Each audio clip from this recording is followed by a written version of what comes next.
Video में आप सभी का स्वागत है। लास्ट वीडियो में हमने एक्सरसाइज 5.3 कंप्लीट कर लिया था। आज हम लोग एक्सरसाइज 4.4 5.4 करने जा रहे हैं। कौन सा एक्सरसाइज करने जा रहे हैं? 5.4। तो चलिए शुरू करते हैं हम लोग 5.4। 5.4 का जो पहला क्वेश्चन है दिया है, पहला क्वेश्चन कि एपी 121, 117, 113 का कौन सा पद, ध्यान दीजिएगा, कौन सा पद सबसे पहला ऋणात्मक पद होगा। मतलब कौन सा ऐसा पद होगा जो सबसे पहला पद ऋणात्मक होगा। मुझे नहीं पता वो कौन सा पद होगा। चलिए शुरू करते हैं। इस प्रश्न में ए का मान आपके पास है 121, बी का मान है, डी का मान है 117 में से 121 घटाओगे तो -4 आ जाएगा। ठीक, आपसे ये प्रश्न पूछ रहा है कि इसका कौन सा ऐसा मान होगा जो पहला सबसे मान निगेटिव होगा। तो आपसे ए एन पूछ रहा है, मतलब एन पूछ रहा है, लेकिन हम ए एन हम मानते हैं कि हमारा क्या आएगा, निगेटिव आएगा। निगेटिव आने का मतलब क्या है? ए एन का निगेटिव आने का मतलब है कि ए एन जो होगा वो 0 से छोटा होगा। ए एन अगर निगेटिव आ रहा है तो ए एन का मान जो होगा वो क्या होगा बेटा? 0 से छोटा होगा। जब 0 से छोटा होगा तभी तो निगेटिव होगा, 0 से बड़ा होगा तो क्या हो जाएगा, वो पॉजिटिव हो जाएगा। चलिए, तो ए एन का मान आप सभी जानते हैं, A plus N minus 1 into D, और ये छोटा होना चाहिए 0 से। तो ए एन का ए की जगह आपने रखा 121 प्लस एन -1, और डी का मान आपने रख दिया बेटा -4। ठीक, 121 ये प्लस माइनस क्या हो जाएगा बेटा, माइनस n माइनस 1, और ये आपका हो जाएगा बेटा 4। ठीक है ना, 4, ये 0। अब देखो 121 इसका गुणा करोगे तो कितना आएगा, -4n, इसका करोगे माइनस माइनस प्लस, तो ये आ जाएगा 4,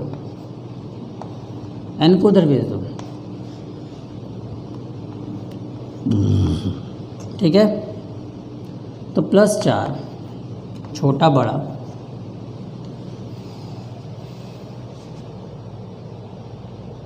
+4, और यहाँ हो गया बेटा एन। ठीक, जोड़ोगे 125, ये 4 नीचे आ जाएगा, कितना हो जाएगा, 125 बटे में n। अब यहाँ से जब आप मान निकालोगे 25 से काटोगे तो कितना आएगा, 4 3 12, 4 1 कम 4, 31 10 समथिंग आएगा, 31 दशमलव कितना आएगा, 4 1 कम 4, 4 1 कम 4, 4 दूनी 8, और 4 5, इतना समथिंग आएगा। एक बात बताओ, n का कभी कोई मान, मतलब n का जो मान है वो 31 आ रहा है। अब एक बात बताओ, n का मान क्या कभी भी ऐसा हो सकता है कि पॉइंट में? कभी नहीं हो सकता। कभी हो सकता तो बताइए। तो n का ये कहने का मतलब है कि जो n का मान होगा 31 तक नहीं होकर n का मान हम 32 मानेंगे। कितना मानेंगे? 32, एक बढ़ाकर। जब भी वैल्यू आएगा तो n का मान क्या करेंगे, एक बढ़ाकर मानेंगे। यहाँ पे कितना आया बेटा, पॉइंट में 31 है, पॉइंट को भूलिए, ये आपका क्या हो जाएगा बेटा, 32, क्योंकि 31 तक ये धन आ रहा था, 31 तक ये कितना आ रहा है बेटा, प्लस में आ रहा है, और जो 32वां पद होगा वही आपका क्या होगा बेटा, ऋणात्मक मान होगा। क्यों ऐसा होगा? क्योंकि n का मान देखिए कभी भी होल नंबर ही आता है। कभी भी ऐसा नहीं होगा कि n आएगा और कहेगा अरे बाप रे बाप, तुरंत वो पॉइंट में जाएगा, क्योंकि एक क्रम है। जैसे आपके क्लास में अगर बोला जाए कि 10 बच्चे हैं, अगर आपके क्लास में बोला जाए कि 10 बच्चे हैं, क्या आप बोल सकते हो कि आप हमारे क्लास में सर 8 बच्चे हैं, अरे 8.2 बच्चे हैं, बोल सकते हो? नहीं बोल सकते। जब भी बोलोगे कंप्लीट नंबर बोलते हैं। n क्या है? पदों की संख्या है, और पदों की संख्या ये पूर्ण रूप से होगी, चाहे आधी अधूरी कभी नहीं होगी। चलिए इसे कर लीजिए नोट।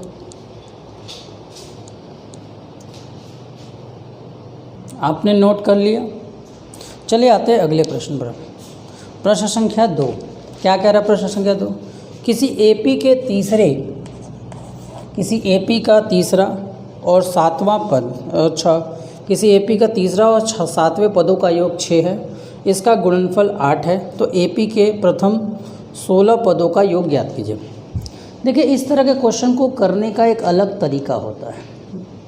क्या तरीका होता है भाई? इस तरह के प्रश्नों को आपको करने के लिए कुछ अलग तरीके से एपी के पदों को हमें मानना होता है। कैसे मानेंगे? जैसे मान लीजिए 3 पद अगर होते हैं तो हम सीधे लिख देते a माइनस डी, पहला पद, दूसरा पद a और तीसरा पद a प्लस डी। हम इस हिसाब से इसको मानते हैं ताकि ये d और ये d मतलब कुछ जोड़े तो एक चीज़ अपने आप खत्म हो जाए। तो इसी तरह इसने 7 पद बोला है बेटा, तो 7 पदों को आप ऐसे मानिए। माना पहला पद a माइनस 4d, दूसरा पद हमारा a माइनस 3d, तीसरा पद हमारा a माइनस 2d, चौथा पद हमारा a minus 4d, a minus 3d, फिर हमारा a माइनस 2d, फिर हमारा a माइनस d, फिर हमारा a आया, फिर हमारा a प्लस d, फिर हमारा a प्लस 2d, फिर हमारा a प्लस 3d। कितने हो गए? 1 पद, 2 पद, 3 पद, 4 पद, 5 पद, 6 पद, 7 पद, 8 पद, ऐसे मानिए। ऐसा क्यों मान रहे हैं, इस चीज़ को समझने का प्रयास कीजिएगा। ऐसा इसलिए माना जाता है कि अगर आप ऐसा नहीं मानोगे तो आपके साथ एक बहुत बड़ी दिक्कत होगी जिसे आप सॉल्व नहीं कर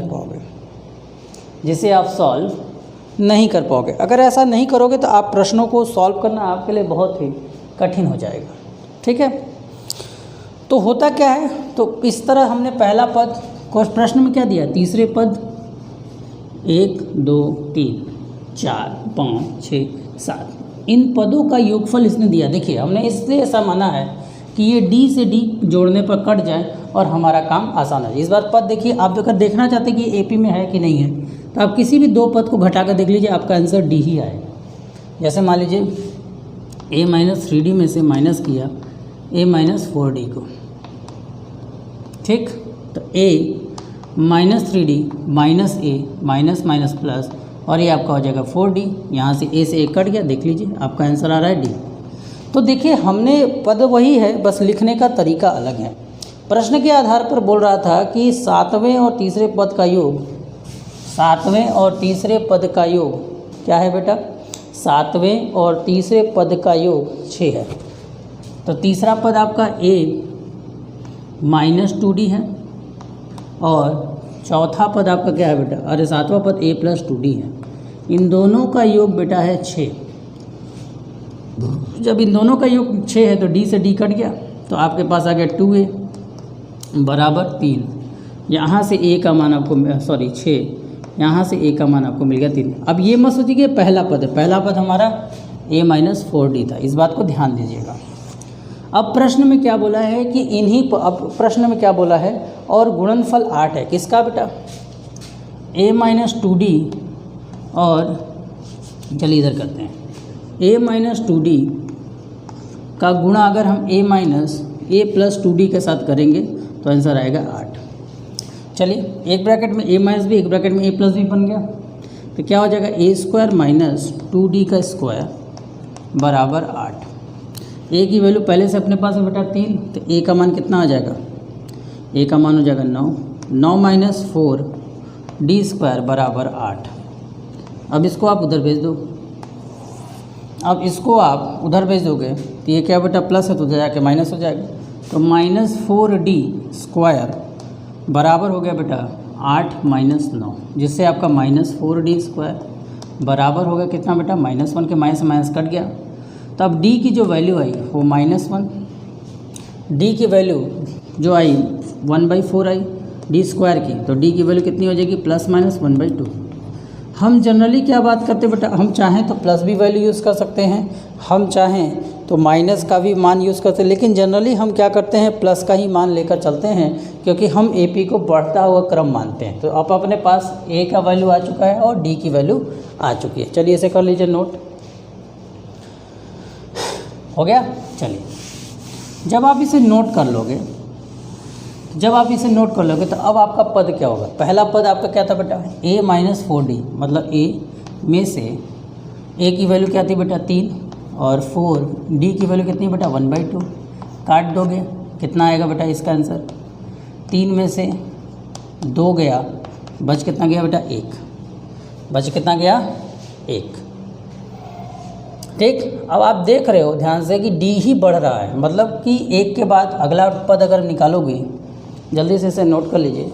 अब इसको इरेज करें। अब 1 के बाद आप देख रहे होगे कि इसमें जो डी का ही गैप है, किसका गैप है बेटा डी का ही गैप है।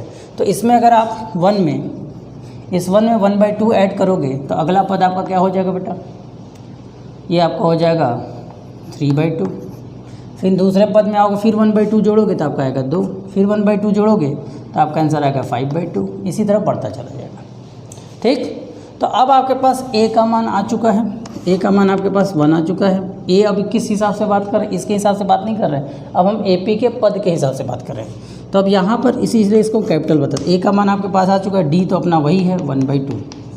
ठीक, और आपसे 16 पदों मतलब n बराबर 16 है, 16 पदों का योगफल आपसे पूछ रहा है। अब 16 पदों का अगर हम एक योगफल ज्ञात करेंगे तो 16 पदों का योगफल क्या आएगा भाई, चलिए देखा जाए। तो 16 पदों का अगर आपको योगफल निकालना है, क्या निकालना है बेटा 16 पदों का योगफल निकालना है, तो कैसे निकलेगा 16 पदों का योगफल, Sn बराबर आपको पता ही n/2 ब्रैकेट में 2a plus n-1 into D होता है। तो 16 मतलब n का मान 16, 16/2, 2 गुणे 1 प्लस n का मान 16 माइनस 1 15 कर देते हैं, और d का मान आपको पता है 1/2 है। 16/2 8 हो गया, और ब्रैकेट के अंदर 2 प्लस 15/2 कितना हो गया बेटा 8, ब्रैकेट के अंदर हो गया 2 एलसीएम, 2 का इसमें गुणा होगा तो ये हो गया 4 प्लस 15। ठीक, तो 8 2 1 कम 2 2 चौके 8 4 हो गया, 4 गुणे 19, तो 19 चौके कितना आ जाएगा बेटा 19 का अगर हम 4 से गुणा करेंगे तो कितना आ जाएगा 76। तो इसका आंसर कितना आ गया बेटा 76, नोट कर लीजिए। चलिए, वीडियो को इसीलिए मैं फ्रेम से हटता हूँ ताकि आप वीडियो को पॉज करें और नोट कर लिया करें। चलिए आते हैं प्रश्न संख्या 3 की ओर। अब प्रश्न संख्या 3 आपसे क्या कह रहा है, डिमांड कर रहा है, सुनिए ध्यान से। कह रहा है एक सीढ़ी क्रमांगत परस्पर 25 सेंटीमीटर की दूरी, एक सीढ़ी है, एक ऐसी सीढ़ी है जिस पर एक सीढ़ी और दूसरे सीढ़ी के बीच की जो दूरी है वो बेटा 25 सेंटीमीटर बताया रहा है कि इन दोनों के बीच की दूरी है 25 सेंटीमीटर है। ठीक है, 25 सेंटीमीटर की दूरी पर है। डंडे की लंबाई एक समान रूप से घटती जा रही है, जैसे जैसे ऊपर जा रहा है वैसे वैसे डंडा क्या हो रहा है छोटा होता जा रहा है। डंडे की लंबाई एक समान रूप से घटती जा रही है। सबसे नीचे वाले डंडे की लंबाई उसने बोला कि ये जो डंडा है आपके पास ये 45 सेंटीमीटर का है, और जो सबसे ऊपर वाला डंडा है वो आपका बेटा 25 सेंटीमीटर का है। ठीक, सबसे ऊपर वाला डंडा क्या है 25 सेंटीमीटर का है, और पहले डंडे और अंतिम डंडे के बीच की जो दूरी है वो कितनी है बेटा 2 सही 1/2 मतलब 2 मीटर में है। इसका मतलब कितना हो गया बेटा 250 सेंटीमीटर, 250 सेंटीमीटर। अब डंडे की संख्या कितनी है, अगर हम बात करें ये जो डंडा आपके पास है अगर आप काउंट करोगे तो कितना संख्या होगा। तो डंडे की संख्या की अगर हम बात करें, डंडे की संख्या की बात करें तो संख्या कितनी होगी इस बात को समझिए, क्या प्रयास करिए। इस संख्या में अगर हम इसको क्या होगा बेटा यहाँ से यहाँ तक अगर सब कुछ 25-25 सेंटीमीटर की दूरी पर है तो कुल कितनी संख्या होगी बेटा 250 बटे में 25 घटा देंगे 10 आ जाएगा। 10 देखिए कहाँ से आएगा, यहाँ से 1 2 10 यहाँ से आएगा, इसको आप भूल जा रहे हो। तो डंडे की संख्या 10 में हमें क्या जोड़ना पड़ेगा 1 जोड़ना पड़ेगा। तो कुल अगर हम डंडे की संख्या की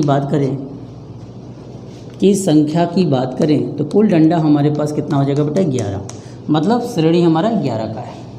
श्रेणी हमारा कितने का है बेटा 11 का है। ठीक, टोटल श्रेणी कितना हमारे पास 11 का है। अब हमारे पास क्या है पद में, पहला पद अपने पास है बेटा 45, आखिरी पद अपने पास है बेटा 25, और n का मान अपने पास है बेटा 11। आपको याद होगा Sn बराबर क्या होता था n/2 ब्रैकेट में a + an, याद है। तो an 11/2 ब्रैकेट में 45 + 25, दोनों को जोड़ दोगे 45 और 25 कितना होगा 11/2 गुणे 45 और 25 को जो 5 5 10 और ये हो गया आपका 70। ठीक, कट गया, कितना आ गया बेटा 35। अब 11 का 35 से गुणा करो, 11 गुणे 35 करोगे कितना आएगा 5 8 3 सेंटीमीटर। मतलब इस सीढ़ी को बनाने के जो डंडे लगेंगे उसकी लंबाई कितनी हो जाएगी बेटा 385 सेंटीमीटर। चलिए इसे नोट कर लीजिए। ठीक है, चलिए अगला प्रश्न है, ध्यान समझिएगा। एक पंक्ति में मकानों को क्रमांकन 1 से 49 है। ध्यान समझिएगा, एक पंक्ति में एक किसी रोड पर एक पंक्ति में 1 से लेकर 49 संख्या तक मकान है। ध्यान समझिएगा। एक पंक्ति है ऐसे जिसमें मकानों की संख्या 1 से शुरू हो रही है और अंतिम तक 49 तक गया है। ध्यान समझिएगा, 1 है, फिर 2 है, फिर 3 है, इसी तरह करते करते गया है। फिर आपसे कह रहा है इस पंक्ति में 1 से 49 दर्शाइए कि x का ऐसा कौन सा मान होगा, बीच में कहीं पर कोई मकान का नंबर x है जिससे पहले के लोगों का योग और पूरे बाद के लोगों का योग आपस में बराबर है।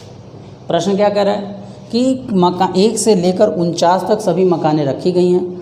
अगर आप हम x को मान लें कि ये है, तो x के पहले वाले मकानों के नंबरों का जोड़ और x के बाद के मकानों के नंबरों का जोड़ आपस में क्या होगा, बराबर होगा। इस प्रश्न का ऐसा मानना है। तो अगर ये xवां घर है, तो आपने SN का फार्मूला पढ़ा हुआ है। SN का फार्मूला क्या होता है, n/2 ब्रैकेट में 2a + n-1 इंटू d। चूँकि आपको पता है 1 2 3 ऐसे क्रम रखा हुआ है, तो इसके लिए d का मान तो 1 है, कन्फर्म है। ठीक, तो ये x भी एक तरह का नंबर है, तो x के ठीक पहले कौन सा घर होगा, x के ठीक पहले x-1 घर होगा और x के ठीक बाद x+1 घर होगा। अगर x मान लीजिए x 30वां घर है, तो उसके ठीक पहले कौन सा घर होगा, 29वां घर होगा। उसके ठीक बाद कौन सा घर होगा, 31वां घर होगा। तो अगर हम x-1 का मतलब पहले से लेकर x-1 तक का जोड़ पता कर लें, पहले से लेकर x-1 तक का जोड़ अगर हम पता कर लें तो कितना आएगा, तब हमारे लिए n का मान x-1 हो जाएगा और a का मान हमारे लिए तो 1 है ही। तो चलिए अगर हम x-1 निकालें तो यहाँ हो जाएगा बेटा x-1/2 ब्रैकेट में 2 × 1 प्लस x-1 और -1 पहले से यहाँ पे × 1, क्योंकि 1 और d दोनों 1 है। d का मान और a का मान 1 है। क्यों, क्योंकि 1 2 3 ऐसे गिनती है। तो x-1/2 ब्रैकेट के अंदर 2 + x-2। ठीक, 2 + x-2, ये गया कट, 2 से 2 गया कट। तो अब x का इससे गुणा करोगे तो x² - x/2, मतलब हमारे पास x-1 हमारे पास आ चुका है। इसे नोट करिए क्योंकि हम इसे मिटाएंगे, फिर हम आपको बताएंगे आगे के बारे में। चलिए यहाँ तक आप लोगों को समझ में आ गया, कोई दिक्कत कोई परेशानी नहीं। चलिए, तो हमारा जो x-1 आया वो आया है हमारा x² - x/2 आया है। अब थोड़ा ध्यान दीजिएगा। अच्छा, एक बात बताइए, अगर हम को सिर्फ इतने लोगों का योग निकालना, मतलब x से 49 लोगों का, तो इसको हम क्या ऐसे निकाल सकते हैं कि 49 लोगों का योग निकालते हैं और उसमें से x लोगों का योग घटा देते हैं। नहीं समझे, कोई बात नहीं। 1 है प्लस 2 है प्लस 3 है प्लस 4 है प्लस 5 है। मैंने कहा कि मुझे अंत के 2 लोगों का योगफल निकालना है, तो नंबर है तो आप तुरंत निकाल दोगे। लेकिन क्या हम पूरे लोगों को जोड़कर इतने लोगों को माइनस कर देंगे तो सिर्फ इसका योग निकलेगा कि नहीं निकलेगा। 4 और 5 9 है। अब सबको जोड़िए, 1 2 3 3 3 6 6 4 10 10 5 15 आया। 15 में से 1 2 3 और 3 और ये 6 माइनस कर दिए, कितना आया 9। देखिए क्या अंतर पड़ा। तो अगर हमें अगर हमें, ये तो हमारा हो गया पहले का, बाद के मकानों का योग, बाद के मकानों का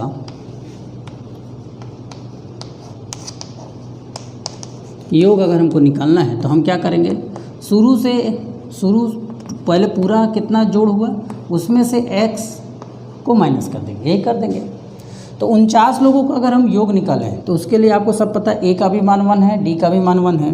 तो s 49 की वैल्यू कितनी आ जाएगी बेटा, 49/2, ब्रैकेट के अंदर 2a मतलब 2 गुणे 1 ही होगा, प्लस 49 में से एक गया बेटा 48 गुणे 1, यही होगा। अब आपके पास कितना आ गया बेटा, 49/2 गुणे 2 और ये जुड़ेगा 50 हो जाएगा, और ये कट्टम कुट्टा करोगे तो हो जाएगा 25, मतलब 49 का गुणा हमें करना है 25 के साथ। 49 का गुणा अगर हम 25 के साथ करें, ध्यान समझना, यदि हम 49 का गुणा 25 के साथ करें तो अपना कितना आएगा, रहने देते हैं अभी गुणा, कोई दिक्कत नहीं है, इसको ऐसे रहने देते हैं।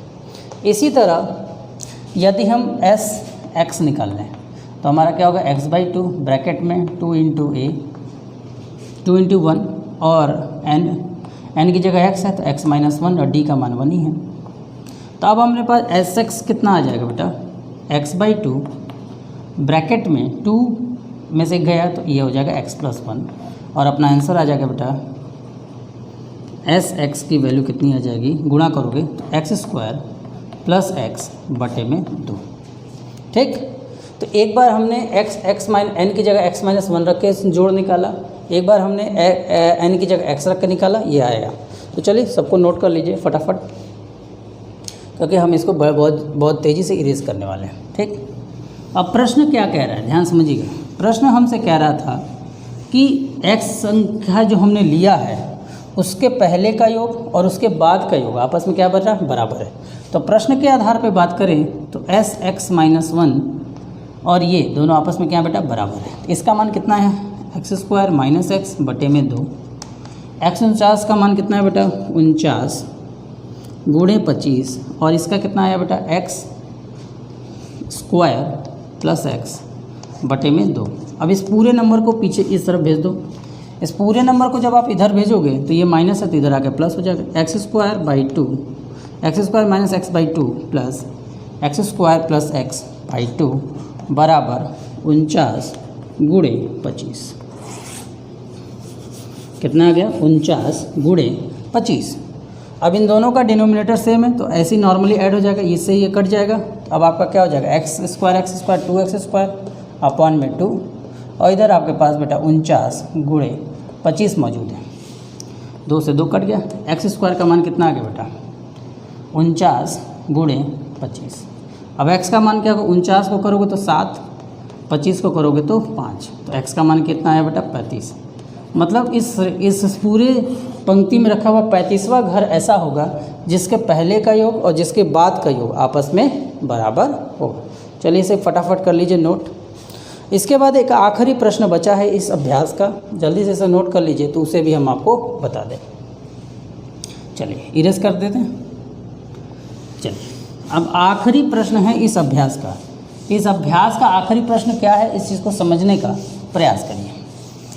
इस अभ्यास का आखिरी प्रश्न क्या है कि एक फुटबॉल के मैदान में एक छोटा सा चबूतरा है जिसमें 15 सीढ़ियाँ बनी हुई। कितनी सीढ़ियाँ बनी हुई बेटा, 15 सीढ़ी, मतलब नीचे एक, फिर ऐसे करते करते 15 सीढ़ियाँ बनी हुई। इस सीढ़ी के प्रत्येक की लंबाई, मतलब जो सीढ़ी है उस सीढ़ी की जो लंबाई है, उस सीढ़ी की लंबाई है 50, कह दिया सीढ़ी की लंबाई 50 मीटर है। सीढ़ी जो है 50 मीटर लंबा है। इसकी चौड़ाई है वो 1/4 है। इसकी जो चौड़ाई है वो 1/4 है। और इसका जो फैलाव है, जैसे ये सीढ़ी कैसा होता है, देखिए समझने के बाद समझने का प्रयास कीजिए। सीढ़ी की अगर हम बात करें तो सीढ़ी क्या होगा बेटा, एक घनाभ होगा। ये कह रहा है ये सीढ़ी है, इस सीढ़ी की लंबाई 50 है, ठीक। इसकी जो चौड़ाई है ये 104 है, और ये लंबाई है, ये इसकी चौड़ाई है, ठीक। इसका जो फैलाव है, मतलब ये ऊपर का हिस्सा, मतलब ये ऊंचाई 1/2 है। कितना है बेटा, 1/2 कितना है बेटा, ये जो है 1/2 है। ठीक, अगर आप सीढ़ी बढ़ाते हो तो सीढ़ी को ध्यान से देखो, सबसे ऊपर आपका एक सीढ़ी ऐसे परत बनेगा, फिर दूसरे सीढ़ी में एक परत इसका, एक परत इसका, मतलब 2 परत बनेगा। कौन बढ़ेगा? अगर इसमें हम देखें तो बढ़ेगा कौन? इसकी जो इसका फैलाव है, कौन बढ़ता जाएगा? फैलाव। ना तो देखिए 3 हो गया, तीसरे में 3 ब्लॉक होगा, ऐसे 3 ब्लॉक को अगर आप सीढ़ी एक के ऊपर एक रख रहे हो तो एक आपका ये डायमेंशन होगा, एक इसका डायमेंशन होगा, एक इसका डायमेंशन। अगर कोई चीज़ बढ़ने वाला है तो वो बढ़ने वाला कौन है बेटा? उसकी जो है उसकी लंबाई क्या बढ़ने वाली है बेटा? क्या बोला था? अगर कोई भी चीज़ अगर इसमें बढ़ने वाला है तो ध्यान से समझने का प्रयास कीजिए, इस सीढ़ी की चौड़ाई हर बार बढ़ती जाएगी। सीढ़ी का देखिए, ना तो देखिए ध्यान से समझिए, अगर ये आपका सीढ़ी है, ध्यान समझिएगा, ये अगर सीढ़ी है, ये लंबाई बढ़ने वाली नहीं है, ना ही ये ऊंचाई बढ़ने वाली है, लेकिन ये जो फैलाव है बढ़ जाएगा। अभी 1 है तो 1 ब्लॉक, 2 है तो 2 ब्लॉक, 3 है तो 3 ब्लॉक। मतलब पहले सीढ़ी की अगर हम बात करें, वॉल्यूम की बात करें, इसका आयतन निकालना है तो प्रथम की अगर हम बात करें 50, सबसे पहले देखिए जो बदलने वाला है उसको पहले लिखिए, 1/2 बदलने वाला है, 1/4 गुणे 50। ठीक, पहला पद। दूसरे की बात करें तो दूसरे में जो 1/2 है, जो बदलने वाला कौन है बेटा? बदलने वाला अगर कोई है तो 1/4 वाला जो भाग है वही बदलने वाला है। तो बदलने वाले भाग को हमने क्या कर दिया? पहले रख देते हैं। बदलने वाले भाग को हम पहले रख देते हैं, ना बदलने वाले भाग को बाद में रख देते हैं। तो 1/4, पहले भी 1/4 था फैलाव, अब फैलाव इसका बढ़ गया। अब इसका फैलाव कितना हो गया? भले वो दिखाई नहीं देगा आपको, देखिए समझिए बात। तो सीढ़ी आपको इसको ब्लॉक कर दिया, लेकिन अगर इसको उखाड़ दोगे तो आपको अब सीढ़ी इतना फैला हुआ दिखेगा। इसी तरह अगर नीचे इसके को देखना है फैलाव तो इसको उखाड़ दो तो फैलाव आपका बढ़ता जाएगा। तो दूसरे स्टेप में इसका जो फैलाव होगा दोगुना हो जाएगा, और आपकी जो चौड़ाई है और जो आपका लेंथ है ये तो बदलने वाला है। तीसरे में 3 गुणे 1/4 हो जाएगा, और जो आपका ये है 1/2 गुणे 50 ये बदलने वाला नहीं है। मतलब कुल मिलाकर आपको समझ में आया, जैसे जैसे आप स्टेप आगे बढ़ाते जाओगे वैसे वैसे अगर आपका कोई चीज़ बदलने वाला है तो वो है उसका फैलाव, और कुछ बदलने वाला नहीं है, मतलब सीढ़ी फैलता जाएगा। अगर हम इसके जोड़ की बात करें, अब यहाँ पे अगर हम जोड़ लगा दें, यहाँ पे अगर हम जोड़ लगा दें, और ये कितने बार है बेटा? 15 बार है। टोटल कितने बार है बेटा? 15 बार। यही ना बोला है? कितने बार है? 15 बार। तो आप देख रहे हो, अगर हम 1/4 गुणे 1/2 गुणे 50 को बाहर कॉमन ले लें तो अंदर क्या बच जाएगा बेटा? 1। इस वाले में से पूरा निकल जाएगा तो क्या बचेगा? 2। अगले वाले से लोगे तो क्या बचेगा? 3। इसी तरह करते करते कहाँ तक जाएगा बेटा? 15 तक जाएगा। तो ये एक अलग पद हो गया। तो इसको आप 2 से काटोगे 25 हो जाएगा। तो अब आपका हो गया बेटा 25/4। अब इसको योग के फॉर्मूले से जोड़ो तो ये हो जाएगा बेटा n। कितने बार है बेटा? 15। 15/2 ब्रैकेट में 2a मतलब 2 गुणे 1 प्लस n-1 15 बार है, तो 15 में से 1 गया 14, और d के का मान भी 1 ही है। d का भी मान कितना है बेटा? 1 ही है। चलो अब ये कितना हो जाएगा बेटा? 25/4 गुणे 15/2, और इन दोनों को सॉल्व करोगे 2 16 आ जाएगा। तो 4 से ये गया 4 बार में। अब आपके पास आ गया बेटा 25 गुणे 15 गुणे 4/2, फिर आप 2 से काटोगे, कट जाएगा 2 बार में, तो सीधे ये कट गया, आपका 2 हो गया। कितना आ गया? 25 गुणे 15 दूनी 30। अब इसको कर दो सॉल्व, कितना आएगा बेटा? 7500 मीटर क्यूब। मतलब पूरे सीढ़ी का जो आयतन होगा वो 7500 मीटर क्यूब होगा। फिर से समझ लीजिए कि सीढ़ी जो है, पहला सीढ़ी का देखो, ना तो आपकी ये ना तो सीढ़ी की ऐसे लंबाई बढ़ने वाली है, ना ही उसकी ये चौड़ाई बढ़ने वाला है। उसका अगर कोई चीज़ है तो वो है इसका फैलाव। अब इसके नीचे अगर देखें तो 2 सीढ़ियाँ बनेंगी तब ना। अब इसको उखाड़ दो तो आपको दिखेगा 2 का पावर दिख जाएगा। अब इसके नीचे अगर हम सीढ़ी बनाए तो इसके नीचे बनाने के लिए हमें 3 पायदान की ज़रूरत होती है। तो अगर इसको उखाड़ोगे तब आपको उसका असली चीज़ पता चलेगा। तो इस तरह सिर्फ और सिर्फ उसका फैलाव बदलता, और फैलाव की वैल्यू कितने दिया था? 1/4 मीटर। ठीक है, इसी के साथ समांतर श्रेणी आपका पूर्णतः समाप्त हो गया। नेक्स्ट वीडियो में आपसे हम नेक्स्ट टर्म में मिलेंगे। धन्यवाद। नोट कर लें।